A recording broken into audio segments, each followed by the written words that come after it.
Sa mundong hinahangaan ng talino, madalas nakakalimutang pakinggan ng puso. Ito ang piyesa para sa mga nakakaalam pero hindi marunong makaramdam.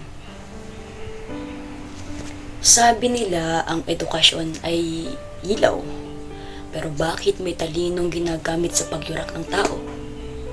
Maliwanag ang isip pero malamig ang trato. Mataas ang lipad pero sa lupa wala kang pakialam sa kapwa mo.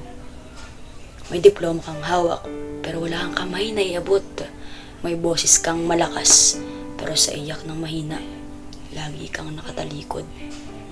Alam mo ang tamang sagot sa papel at grado pero sa tanong ng buhay, bakit bahala na ang tono?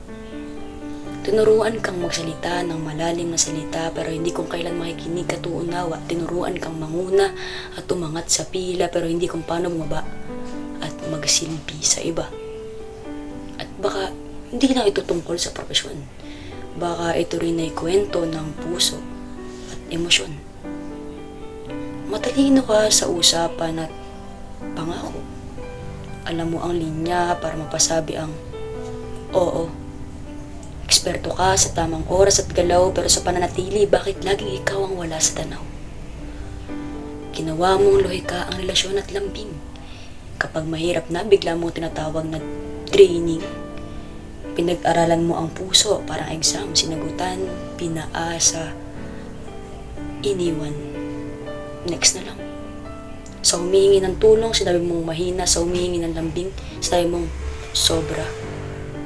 Hindi mo napapansin, hindi mo napansin ang talino mong hinahangaan ay siya ring dahilan kung bakit maraming nasasaktan. Dahil sanay kang tama sa argumento at paliwanag, nakakalimutan mo minsan, kailangan lang ay yakap. Mas mabilis ang isip kaysa sa konsensya, mas matalas ang utak kaysa sa empatya. Pero ito ang tandaan mo. Hindi lahat ng edukado ay may malasakit sa tao. Hindi lahat ng matalino ay marunong magmahal ng totoo. At balang araw, kapag wala nang pumapalakpak sa iyo, kapag wala nang humahanga sa talino mo, baka doon mo maramdaman ang kakulangan. Hindi sa isip kundi sa pusong iniwan mong bakante at kulang. Dahil ang tunay na talino ay hindi lang sa alam, kundi sa kung paano ka naging tao sa bawat takbang.